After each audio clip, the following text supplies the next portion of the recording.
আশা করি তোমরা ভালো আছো। আমি তোমাদের দয়া আল্লাহর রহমতে ভালো আছি। আমি মোহাম্মদ আজিজুল হক, সিনিয়র শিক্ষক, Saint Philip's high school, Dinajpur. আমি আজকে তোমাদের কাছে অনলাইনে যে ক্লাসটি নিব সেটি হলো নবম শ্রেণীর বিষয় হলো রসায়ন, অধ্যায় হলো তৃতীয়। ইতিপূর্বে আমি তৃতীয় অধ্যায়ের বিভিন্ন সংজ্ঞা সম্পর্কে আলোচনা করেছি। আশা করি সেগুলো তোমরা পড়েছ। আজকে তৃতীয় অধ্যায়ে যে বিষয়টি নিয়ে আলোচনা করব সেটি হলো পরমাণুর গঠন, পরমাণুর মডেল সম্পর্কে। আমরা জানি দুটি মডেল রয়েছে, একটি হলো রাদারফোর্ডের পরমাণু মডেল, আরেকটি হলো বরের পরমাণু মডেল। আমরা প্রথমে আলোচনা করব রাদারফোর্ডের পরমাণু মডেল সম্পর্কে। রাদারফোর্ডের পরমাণু মডেল আলোচনায় তিনি প্রথম 1911 খ্রিস্টাব্দে বিজ্ঞানী রাদারফোর্ড পরমাণু গঠন সম্পর্কে একটি মডেল প্রদান করেন। মডেলটি এরূপ। তিনি 4টি তথ্য দিয়েছেন। 1 নম্বর তথ্য হলো পরমাণুর একটি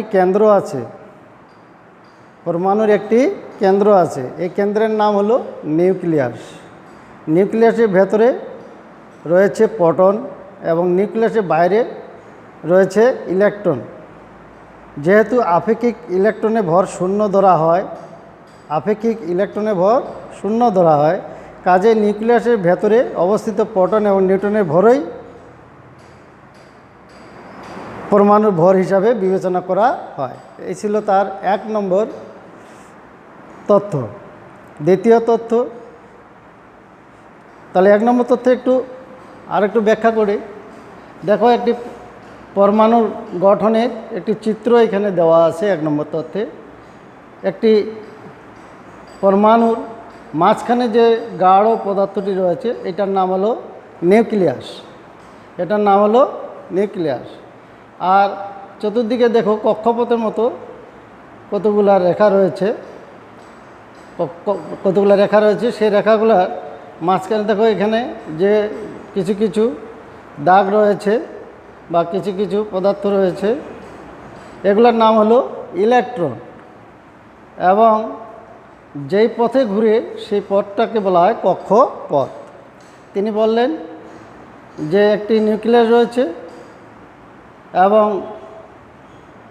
মাঝখানে যে প্রোটন এবং নিউট্রন রয়েছে, এর যে মোট ভর তা হলো এই পরমাণুটার মোট ভরের সমান। ইনি এই ব্যাখ্যাটি দিলেন 1 নম্বর তথ্যে।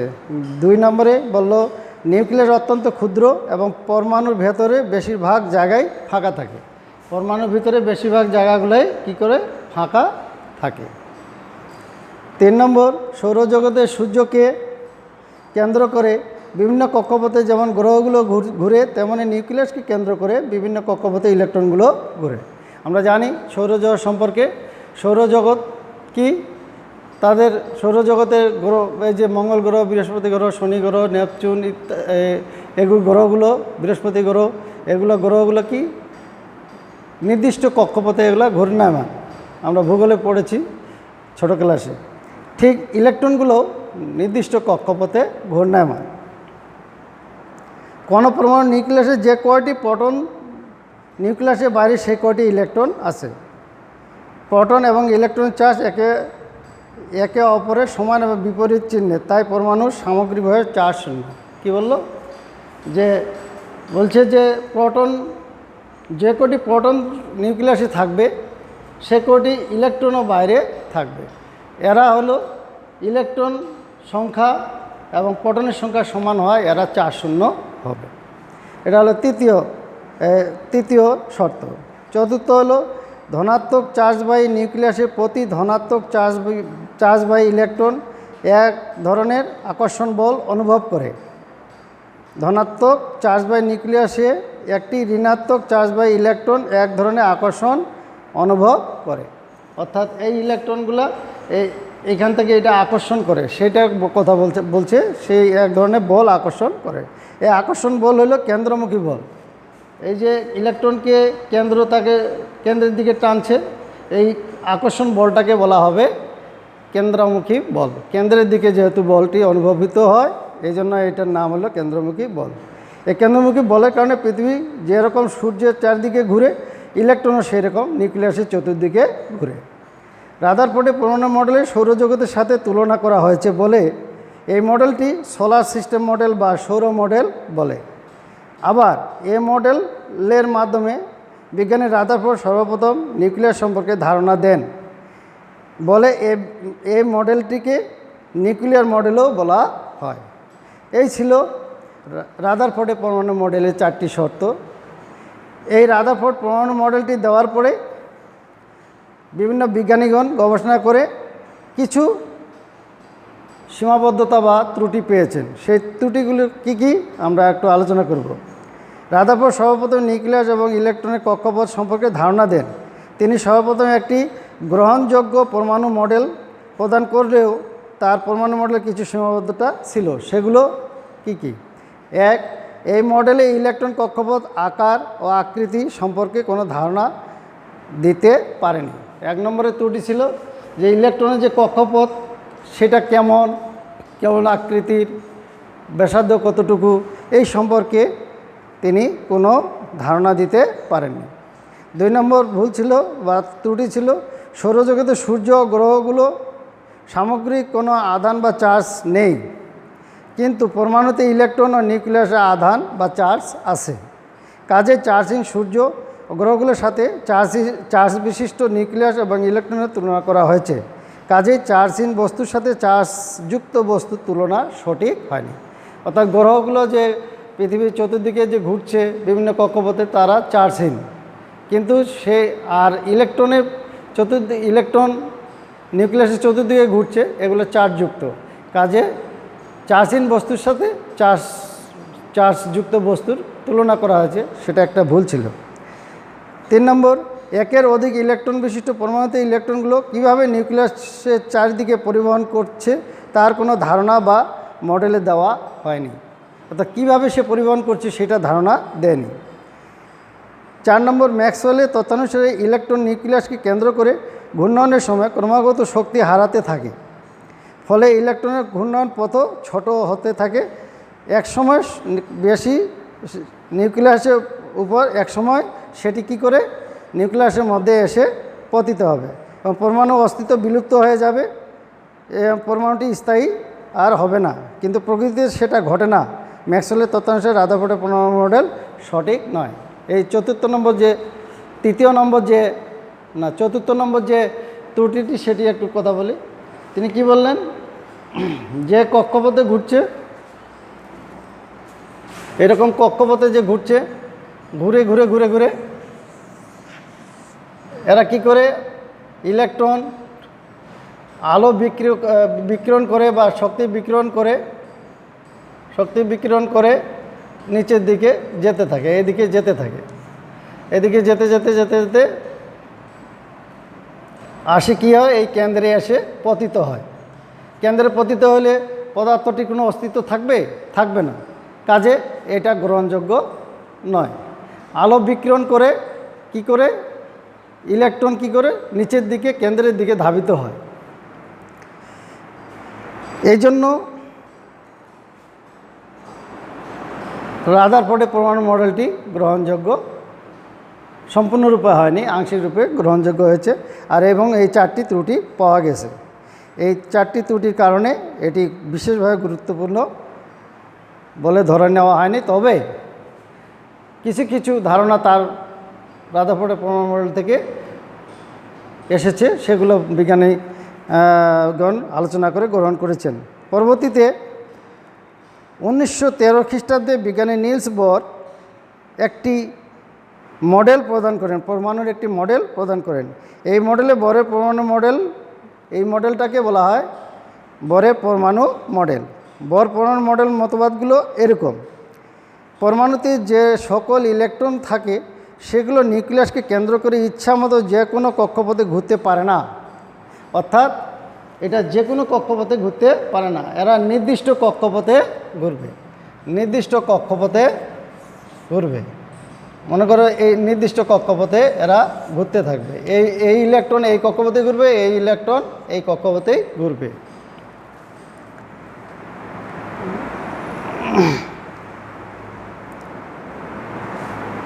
শুধু নির্দিষ্ট ব্যাসার্ধের কতগুলো অনুমোদিত বৃত্তাকার কক্ষপথে ঘুরে। এই নির্দিষ্ট ব্যাসার্ধের অনুমোদিত বৃত্তাকার কক্ষপথগুলোকে অনুমোদিত কক্ষপথ বা প্রধান শক্তি স্তর বা সেল বা অরবিট বা স্থির কক্ষপথ বলে। অর্থাৎ যে পথে ইলেকট্রনগুলো ঘোরাঘুরি করে সেই পথগুলো বলা হয় অরবিট বা শক্তি স্তর বা সেল। স্থির কক্ষপথ ঘোরার সময় ইলেকট্রনগুলো কোনরূপ শক্তি শোষণ বা বিকিরণ করে না। স্থির কক্ষপথে এন দ্বারা প্রধান প্রকাশ করা হয়। এন হলো 1, 2, 3, 4 ইত্যাদি। এন হলো 1, 2, 3, 4 ইত্যাদি। তাহলে এন হলো 1, 2, 3, 4 ইত্যাদি। অন্যভাবে বলা যায় n = 1 হলে কে প্রধান শক্তি স্তর হলো 2, এল প্রধান শক্তি স্তর হলো 3, যাকে এম বলা হয়। আর প্রধান শক্তি স্তর n 4 হলে n এর শক্তি স্তর 4 হলে n প্রধান শক্তি স্তর। অর্থাৎ এটা হলো বরের 1 নম্বর পরমাণু মডেলের তত্ত্ব। 2 নম্বর হলো, তাহলে এখানে একটা জিনিস পাওয়া গেল, প্রথম শক্তি স্তরটার নাম কি? কে শেল। দ্বিতীয়টা হলো এল শেল, তারপরেটা হবে এম শেল, এইভাবে এন শেল ইত্যাদি প্রকাশ পাবে। 1, 2, 3, 4 এনের মান বসিয়ে আমরা পাব। 2 নম্বর হলো বর মডেল অনুসারে কোনো শক্তি স্তরে ইলেকট্রনের কৌণিক ভরবেগ, দেখো কৌণিক ভরবেগ mvr = nh/2π। mvr = nh/2π। m হচ্ছে ইলেকট্রনের ভর, যার মান হলো 9.11 × 10⁻³ কেজি। আর হলো কক্ষপথের ব্যাসার্ধ, ভি ইলেকট্রনের ভর, এই হলো প্লাঙ্ক ধ্রুবক, যার মান 6.626 × 10⁻34 m² kg/s। এন হচ্ছে কোয়ান্টাম সংখ্যা, এটা একটি গাণিতিক রূপ দিয়েছেন তিনি কৌণিক ভরবেগের। এখানে এন এর মান কম, সেই শক্তি যেখানে যে শক্তি স্তরে এন এর মান কম সেই শক্তি স্তর নিম্ন শক্তি স্তর, আর যে শক্তি স্তরে এন এর মান বেশি সেটাকে বলা হয় উচ্চ শক্তি স্তর। এন এর মান কম হলে সেটা নিম্ন শক্তি স্তর, অর্থাৎ কে শেল, তারপরে L shell, K shell, M shell, N shell ইত্যাদি। কে শেল, তারপরে হলো এন শেল, তারপরে এল শেল, তারপরে এম শেল, তারপরে এন শেল, এইভাবে পর্যায়ক্রমে সেলগুলোর আসতে থাকবে এন এর মানের উপর ভিত্তি করে। তাহলে 3 নম্বর হলো, তার আগে একটু আলোচনা করে নিই। যখন ইলেকট্রন উপর থেকে নিচে আসে, তখন আলো বিকৃত করে এই এক কক্ষপথ থেকে আরেক কক্ষপথে যখন আসে এটাকে বলে কোয়ান্টাম লম্ফ। তখন ইলেকট্রন উপরের থেকে যখন নিচে আসে তখন আলো বিকৃত করে, আর যখন নিচ থেকে উপরে যায় তখন আলো শোষিত হয়। তখন আলো কী হয়? শোষিত হয়। তাহলে 3 নম্বরে বললো, কোনো প্রধান শক্তি স্তরে ইলেকট্রন ঘোরার সময় ইলেকট্রনের কোনো শক্তি শোষিত বা বিকৃত হয় না। ইলেকট্রন ঘোরার সময় কক্ষপথে যখন ঘুরে তখন কোনো শক্তি শোষিত বা বিকৃত হয় না। তবে ইলেকট্রন যদি নিম্ন শক্তি স্তর থেকে উচ্চ শক্তি স্তরে যায় তখন শক্তি শোষিত হয়। আবার যখন উচ্চ শক্তি স্তর নিম্নের দিকে আসে তখন শক্তি বিকৃত হয়। তাই এই শোষিত বা বিকৃত শক্তির পরিমাণ হলো hc/λ। এখানে c আলোর বেগ, যার মান 3 × 10⁸ m/s, এবং ভি হচ্ছে বিকৃত বা শোষিত শক্তির কম্পাঙ্ক, যাকে হর্স দ্বারা প্রকাশ করি। ল্যামডা হচ্ছে শোষিত বা বিকৃত শক্তির তরঙ্গ দৈর্ঘ্য, যাকে মিটার দ্বারা প্রকাশ করি। ইলেকট্রনের উচ্চ শক্তি স্তর থেকে নিম্ন শক্তি স্তরে যাবার সময় যে আলো বিকৃত করে তাকে প্রিজমের মধ্য দিয়ে প্রবেশ করালে পারমাণবিক বর্ণালীর সৃষ্টি হয়। ইনি পরবর্তীতে রাদারফোর্ডের পরমাণু মডেলকে সংশোধন করে তার নিজস্ব মতামত তিনি 3টি দিয়েছেন এবং গাণিতিক ব্যাখ্যা দিয়েছেন।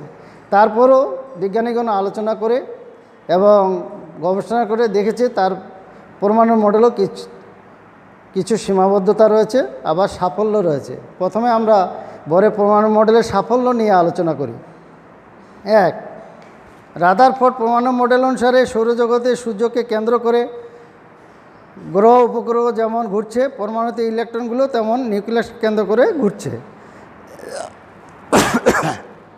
এখানে ইলেকট্রনের শক্তি স্তর আকার সম্পর্কে কোনো কথা বলা হয়নি, কিন্তু বরের পরমাণু মডেলে পরমাণুর শক্তি স্তরে আকার বৃত্তাকার বলা হয়েছে। 2, রাদারফোর্ডের পরমাণু মডেলে পরমাণু শক্তি শোষণ করলে বা শক্তি বিকৃত করলে পরমাণু গঠনে কী পরিবর্তন ঘটে সে কথা বলা হয়নি, কিন্তু বর পরমাণু মডেলে বলা হয়েছে পরমাণু শক্তি শোষণ করলে ইলেকট্রন নিম্ন শক্তি স্তর থেকে উচ্চ শক্তির স্তরে উঠে, আবার পরমাণু শক্তি বিকিরণ করলে ইলেকট্রন উচ্চ শক্তি স্তর থেকে নিম্ন শক্তি স্তরে নেমে যায়। 3, রাদারফোর্ডের পরমাণু মডেল অনুসারে কোনো মৌলে পারমাণবিক বর্ণালী ব্যাখ্যা করা যায় না, কিন্তু বরের পরমাণু মডেলে অনুসারে 1 ইলেকট্রন বিশিষ্ট পরমাণু হাইড্রোজেনের বর্ণালী ব্যাখ্যা করা যায়। এগুলো ছিল বরের পরমাণু মডেলের সাফল্য। বরের পরমাণু মডেলের সীমাবদ্ধতা।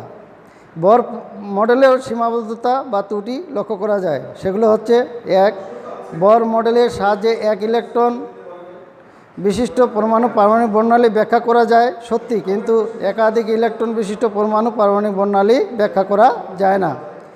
2, বরের পারমাণবিক মডেল অনুসারে 1 শক্তি স্তর থেকে ইলেকট্রন অন্য শক্তি স্তরে গমন করলে পারমাণবিক বর্ণালীতে একটি মাত্র রেখা পাবার কথা, কিন্তু শক্তিশালী যন্ত্র দিয়ে পরীক্ষা করে দেখা যায় প্রতিটি রেখা অনেকগুলো ক্ষুদ্র ক্ষুদ্র রেখার সমষ্টি। প্রতিটি রেখা কেন অনেকগুলো ক্ষুদ্র ক্ষুদ্র রেখার সমষ্টি হয়, বর মতামত অনুসারে তা ব্যাখ্যা দেওয়া হয়নি। 3, বরের পরমাণু মডেল অনুসারে পরমাণুতে শুধু বৃত্তাকার কক্ষপথ বিদ্যমান, কিন্তু পরে প্রমাণিত হয়েছে পরমাণুতে ইলেকট্রন শুধু বৃত্তাকার কক্ষপথেই নয়, উপবৃত্তাকার কক্ষপথেও ঘুরে। এগুলো ছিল, এই 3টি ছিল বরের পরমাণু মডেলের সীমাবদ্ধতা। তাহলে যে কোনো জিনিস গবেষণা করতে গেলে কিছু ভুল ত্রুটি থাকবে, সেগুলো আলোচনা করে আবার সংশোধিত হবে। ঠিক রাদারফোর্ডের পরমাণু মডেলটি যেভাবে উপস্থাপিত তিনি করেছিলেন, তারপরে ভুল ত্রুটিগুলো পেয়ে বর পরবর্তীতে পরমাণু মডেল সংশোধিত করে তিনি গাণিতিক ব্যাখ্যা সহ আলোচনা করেছেন এবং সাফল্যমণ্ডিত হয়েছেন। তবুও তার পরমাণু মডেলের মধ্যে কিছু ত্রুটি পাওয়া যায়। এই ছিল আমার তোমাদের উদ্দেশ্যে পরমাণু মডেল সম্পর্কে আলোচনা। এবার তোমাদের জন্য একটি বাড়ির কাজটি তোমরা লিখে নাও এবং এটি বাড়িতে বসে বসে সমাধান করবে। সুবিধার সময় আমার কাছে এটি সংশোধন বা ঠিক করে নেবে।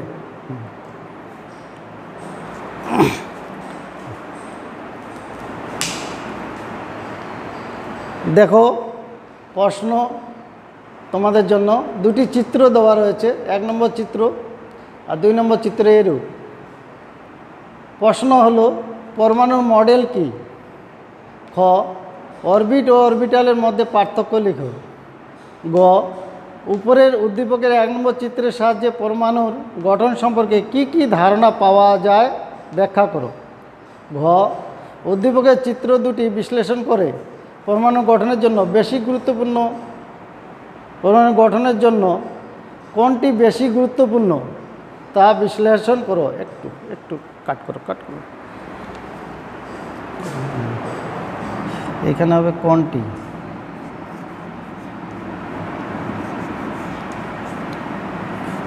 কোনটি বেশি। আবার বলি আমি, উদ্দীপকের চিত্র দুটি বিশ্লেষণ করে কোন চিত্রটি পরমাণু গঠনের জন্য ঠিকই ছিল। সরি স্যার, এটা কাটি দেন।